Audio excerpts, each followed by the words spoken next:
ನಿಮ್ಮ ಊರು ಯಾವುದು? ಅಂದರೆ ನಿಮಗೆ ಎಷ್ಟು ತಾಯಿಯಾಗಿ ನೀವು ಗೊತ್ತು, ಬಟ್ ಅದ್ರ ಹೊರತಾಗಿ ಪುಷ್ಪ ಮೇಡಮ್ ನಮ್ಗೆ ಗೊತ್ತಿಲ್ಲ. ಹಾಸನ, ನಾನು ಹುಟ್ಟೂರು ಹಾಸನ, ಬೆಳೆದಿದ್ದೆಲ್ಲ ಬೆಂಗಳೂರು. ನಾನು ಬೆಳೆದಿದ್ದು ಬೆಂಗಳೂರು, ಮತ್ತೆ ಮದುವೆ ಮಾಡಿದ್ದು ಹಾಸನಿಂದ ಹೋಗಿ ಮದುವೆ ಆಯಿತು. ಆಮೇಲೆ ಮೈಸೂರಿಗೆ ಮದುವೆ ಮಾಡಿದ್ದು, ಮತ್ತೆ ಬೆಂಗಳೂರಿಗೆ ಎಷ್ಟು ಜೊತೆ ಬಂದಿದ್ವಿ, ಮತ್ತೆ ಈಗ ಹಾಸನಲ್ಲಿ ಜನ್ಮ ತಂದಿದ್ವಿ. ನಮ್ಮದು ಮೂಲ ಹುಟ್ಟೂರು ಹಾಸನ. ಹಾಸನ ನಾವು ಮೂಲ ರೈತರು. ಈಗ ಅಲ್ಲಿ ಜಾಗ ತಗೊಂಡು ತೋಟ ಅದೆಲ್ಲ ಮಾಡ್ಕೊಂಡಿದ್ದೀರಾ? ಚೆನ್ನಾಗಿ ಮಾಡಿದ್ವಿ. ಬನ್ನಿ ಒಂದ್ಸರಿ ಪೃಥ್ವಿ ಕರ್ಕೊಂಡಿದ್ವಿ ಹೊಡಿಯೋಕ್ಕೆ. ಅಲ್ಲ, ನಾವು ಬೆಳೆದಿಲ್ಲ, ಯಾರು ಪುಣ್ಯಾತಂದ್ರು ಬೆಳೆದಿದ್ದಾರೆ. ಮ್ಯಾಂಗೋ, ಸಪೋಟ, ಹುಣಸೆಹಣ್ಣು, ನಲ್ಲಿಕಾಯಿ, ಬಾಳೆ, ತುಂಬ ಹೂವಿನ ಗಿಡ ಹಾಕಿದ್ದೀವಿ. ಆಮೇಲೆ ಇನ್ನೂ ಏನೇನೋ ಇದೆ. ನನಗೆ ಹಣ್ಣು, ಸೀಬೆ ಹಣ್ಣಿದೆ. ಎಷ್ಟು ಎಕರೆ ಇದೆ ಒಟ್ಟೆಲ್ಲ? ಇದೆ, ಅದು ಇದೆ ಬಿಡಿ, 100+ ಇದೆ. 100+. ಚೆನ್ನಾಗಿದೆ. ಎಲ್ಲ 4 ಮೆಂಬರ್ಸ್ ಇದ್ರು, ಅವ್ರ ಬ್ರದರ್ಸು 3 ಮೆಂಬರ್ಸು.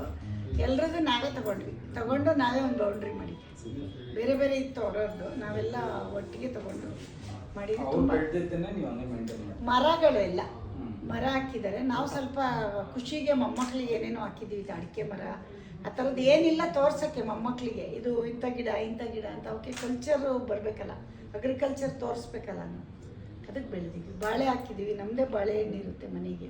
ಪಪ್ಪಾಯ ಹಾಕಿದ್ದೀವಿ ತಿನ್ನೋಕ್ಕೆ, ನಮ್ಮದೇ ಆರ್ಗ್ಯಾನಿಕ್ಕು, ನಾವೇನು ಮೆಡಿಷನ್ ಹಾಕಲ್ಲ, ಯಾವುದೋ ಮೆಡಿಷನ್ ಇಲ್ಲದೆ ಬೆಳಿತೀವಿ.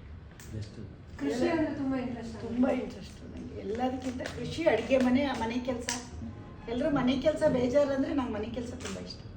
ಏನು ಓದಿದ್ದೀರ? ನಾನು ಓದೇ ಇಲ್ಲ, ಕನ್ನಡ ಮೀಡಿಯಮ್ 5ನೇ ಕ್ಲಾಸ್ ಓದಿದ್ದೀನಿ. ಕನ್ನಡ ಫುಲ್ ಓದ್ತೀನಿ, ಬರೀತೀನಿ. ನಿಮ್ಮ ಕಾನ್ಫಿಡೆನ್ಸ್ ಲೆವೆಲ್ ತುಂಬ ಚೆನ್ನಾಗಿದೆ. ನಾವು ಅದು ಕಲ್ತ್ಕೊಂಡ್ವಿ, ಅದಕ್ಕೆ ದುಡ್ಡು ಕೊಡಬೇಕಾಗಿಲ್ವಲ್ಲ. ಅದು ಬರಲ್ಲ, ದುಡ್ಡು ಕೊಟ್ಟರು ಏನಪ್ಪ, ನನಗೆ ಮಗನಿಗೆಲ್ಲ ನಾನೇ ಹೇಳ್ಕೊಡ್ತಿದ್ದೆ, ಪಾಠ ಗೀಟ ಎಲ್ಲ ಒಂದು 3ನೇ ಕ್ಲಾಸ್ 2ನೇ ಕ್ಲಾಸ್ವರೆಗೂ. ಬಟ್ ಹಂಗೆ ಇಂಪ್ರೂವ್ ಮಾಡ್ಕೊಂಡಿದ್ದೀವಿ ಎಜುಕೇಷನ್, ಮುಂದಕ್ಕೆ ಓದಿ ಮಾಡಿ ಮೊಮ್ಮಕ್ಕಳಿಗೂ ಎಲ್ಲ ಏನೆಲ್ಲ ಹೇಳ್ಕೊಡ್ತೀವಿ. ಬಟ್ ಕನ್ನಡ ಮೀಡಿಯಮ್ ಅಂತೂ ನಮ್ಮಲ್ಲೇ ಯಾವಾಗ ತಂದೆ ಅವ್ರ ಊರಿಂದ ಸಿಟಿಗೆ ಬಂದ್ವಂತೆ, ಸಿಟಿಗೆ ಬಂದ್ಮೇಲೆ ಕ್ಲಾಸ್ ಚೇಂಜ್ ಆಯ್ತಲ್ಲ, ನಾನು ಹಠ ಮಾಡ್ತಿದ್ರಂತೆ. ಅವಾಗೆಲ್ಲ ಹೊಡೆದು ಕಳಿಸ್ತಾ ಇರಲಿಲ್ಲ, ತುಂಬ ಮುದ್ದು ಮಾಡೋರಲ್ಲ ಮಕ್ಕಳು, ಅಜ್ಜಿದಿರಲ್ಲ, ಹೋಗ್ಲಿ ಬಿಡು ಅವಳಿಗೆ ಯಾಕೆ ಹಿಂಸೆ ಕೊಡ್ತೀಯಾ ಅಂತ ತುಂಬ ಹಠ ಮಾಡ್ತಾ ಇದ್ದಂತೆ. ನಾನು ಸಿಕ್ಕಾಬಿಟ್ಟೆ ಹಠ ಮಾಡ್ತಿದ್ದೆ. ಕನ್ನಡ ಎಲ್ಲ ಓದಿ ಬರೀತೀನಿ, ಬಟ್ ಎಷ್ಟು ಹೇಳ್ತಾನೆ, ಜೀವನ ಓದಿದೆಯಾ ಬಿಡಮ್ಮ ಸಾಕು. ಬಟ್ ನೀವು next level pan India cinema ಮಾಡೋದಿದ್ರೆ ಇಂಗ್ಲೀಷು ಕಲಿಬೋದು ಅನ್ಸುತ್ತೆ.